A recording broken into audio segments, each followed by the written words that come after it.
The Joe Rogan Experience. You have to work. Yeah. But I'll tell you something, though. Not all of them. In fact, probably not most of them. But some of the hardest working people that I've ever seen in my life have been in the Klan. I'm serious. Working hard, to make a living and support their families. Is there a universal factor, like when you talk about how they got involved in it? Is it the neighborhood? Is it people that they knew? They are different. Family? Well, let me give you an example of why people join the Klan. There are different reasons. In some cases, it's my grandfather was in the Klan.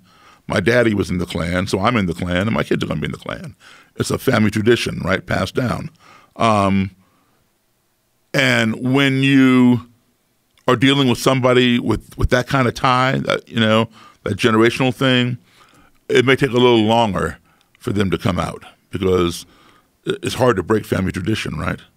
Another reason why people will join, you take a depressed town, like a coal mining town in West Virginia or Scranton, Pennsylvania, or something like that, where people who are not racist, they're hard workers, they dig coal all their lives.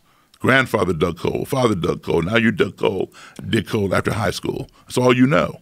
If I were to hand one of those people a vacuum cleaner and say, vacuum this rug, they wouldn't know how to do it. All they know is digging coal. And they're happy. They're making their paycheck, they're feeding their family, paying their rent, whatever. They're not concerned about people's color, they're happy. But then the company gets greedy and decides, hey, you know what? We can save money, make a lot more money if we lay off our employees and hire some of these immigrants, whether they're legal or illegal, because they'll work for less than half of what we're paying our people, right? And so they lay off these people and hire these people who just came over to the country looking for work, and they pay them next to nothing. So now these white people who were never racist are out of a job. The bank is going to foreclose on their trailer or their house or whatever. They can't put food on their table. The Klan sees these things, and the Klan will come into a depressed town like that and hold a rally and say, the blacks have the NAACP, the Jews have the ADL. Nobody stands up for the white man but the Klan. Come join us, we'll get your job back. That was your job. Your job's not gone, but you're gone. And now some nigger or some spick's got your job. Why is that? Come join us.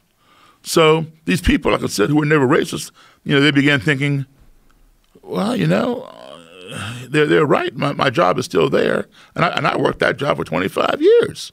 And I got laid off for no reason, and somebody else is doing my job. So what do I have to lose?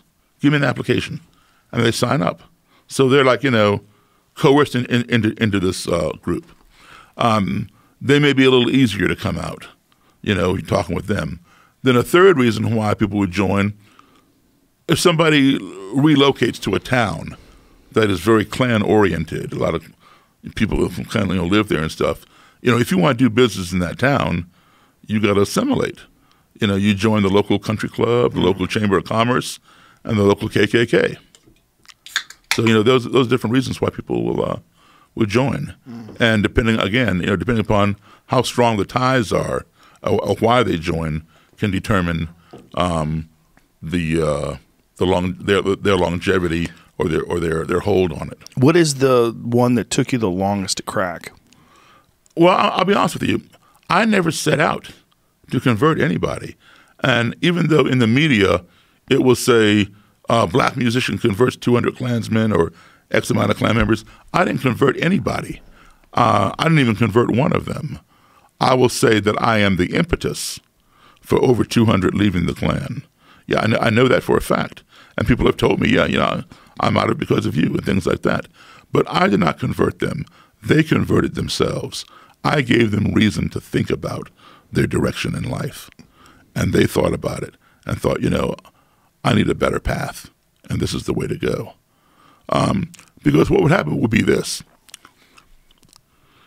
It's like, when you believe in something, some people just believe in it just because it's that person saying it. Like we have a current president where no matter what he says, some people are going to believe, and others are going to disbelieve. All right, and that can go for any president, really. If you're a big fan, no matter what you do, what you say, you have a base that's going to believe you. So I would tell these people when I saw fault with what they were saying in their ideology, I said, well, let me tell you why I think this is incorrect. And I'd lay out the facts for them. And then they may not concede right then and there. But when they go home, they check it out. And it rolls around in their head. And they begin thinking, Daryl does have a point. But he's black. But he does have a point. But he's black. So even though they know it's true, they don't want to believe it because I'm black. So it's like that cognitive dissonance thing going on. So they have an internal struggle. And they have to make up their own mind. Do I continue living a lie? Or do I turn my life around and live the truth?